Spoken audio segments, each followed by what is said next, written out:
My very first marathon was the inaugural Oklahoma City Memorial Marathon, and then my 100th was last Sunday. In 1999, I was diagnosed with cancer, and so when the memorial happened in April of 2001, I thought, that'd be a really cool way to honor Scott and to kind of celebrate being cancer-free. So that's why I started.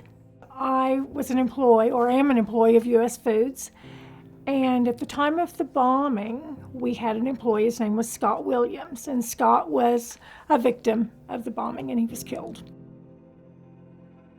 He was a salesperson. He had agreed to take an order to the daycare center. It wasn't his customer, but he had agreed to take this order for another salesperson to the daycare center.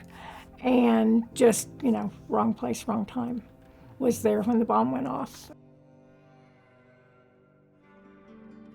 I always look for Scott. And sometimes, because I do the marathon, we finish on the right-hand side of the chutes.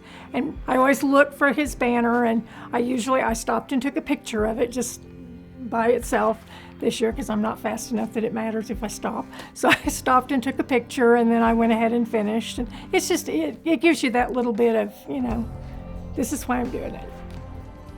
My daughter runs with me a lot of times, so it's kind of been a family thing. Got my husband involved. He's run a few marathons with me, and so it's it's kind of, we've met people all over the country. I love it. It's great. I just think the memorial, the marathon committee, the city, they do such an awesome job of letting us see the banners along the way, see the banners at the finish line, and know, this is why we keep running. This is why we do it every year. The community comes out and really support. When you're doing the marathon in the first neighborhood you go through, right by the Capitol, they support that church that the choir was singing. The community support is second to none.